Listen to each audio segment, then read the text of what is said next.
Hi, I'm Thom Tillis, Senator from the great state of North Carolina and ranking member on the Intellectual Property Subcommittee. It's an honor to be a part of the IPWatchdog PTAB Masters program and speak with you today about the PTAB and its valuable role in our innovation ecosystem.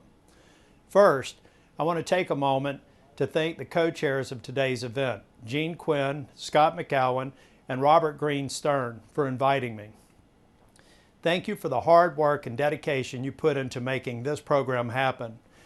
I also want to thank all the participants today. By focusing on how you can help your clients prosecute and litigate patents, you are creating wins for the entire patent system. Your dedication to making America's patent system strong, innovative, and dynamic is appreciated, and it's the reason why the United States will remain the world's leading innovation economy. The PTAB inter-partes proceedings, established under the America Invents Act, have dramatically altered the patent system. As the Supreme Court observed last year, the IPR proceedings were designed to weed out bad patents efficiently and reduce costs incurred by unnecessary federal court litigation. These post-grant proceedings have been extremely popular, yet the system is not perfect. The PTAB was famously dubbed as the death squad for patents shortly after the AIA was implemented for weeding out too aggressively.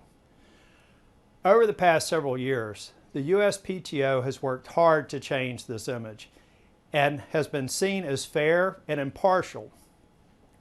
During this time, as director, Andrei Iancu successfully addressed many complaints with PTAB functions.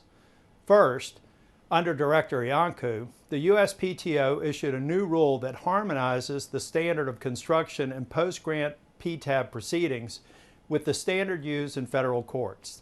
And second, the USPTO issued revised guidance simplifying the process by which a PTAB decision can be designated as presidential.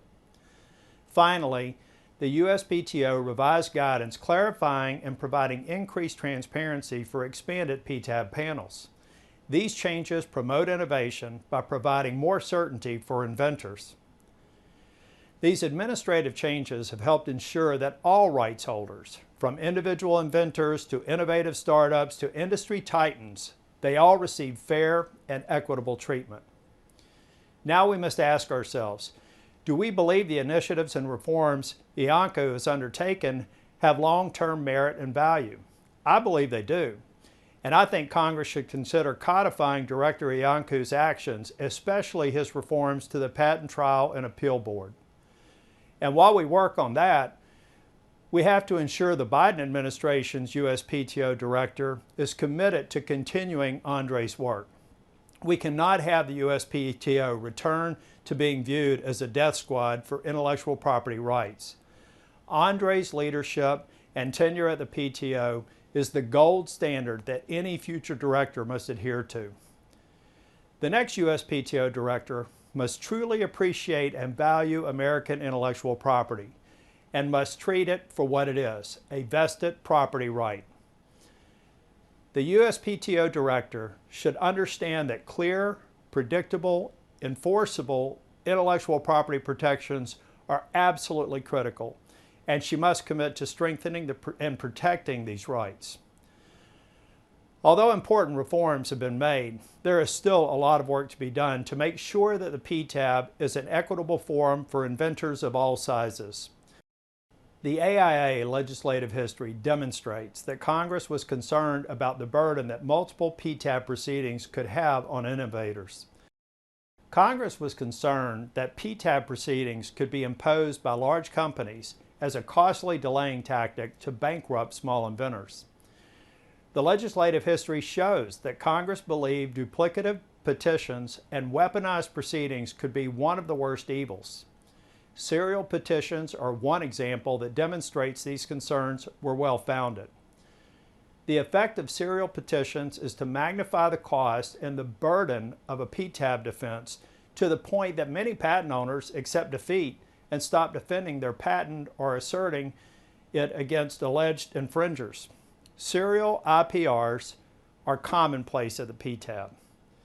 This and other issues raise serious questions about whether the Patent Trial and Appeal Board, AIA inter partes review, and post-grant review proceedings are working the way Congress intended.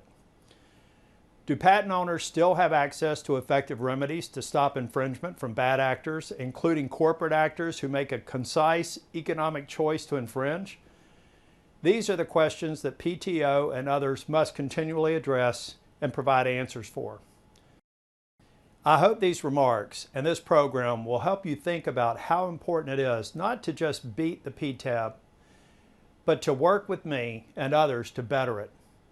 I'm committed to working with you to strengthen our intellectual property system and to ensure that our country remains the premier destination for research, development, and innovation well into the 21st century. Working together, I'm confident that we can keep the American dream alive and ensure that the United States remains the world's leading innovation economy. Thank you again for having me today.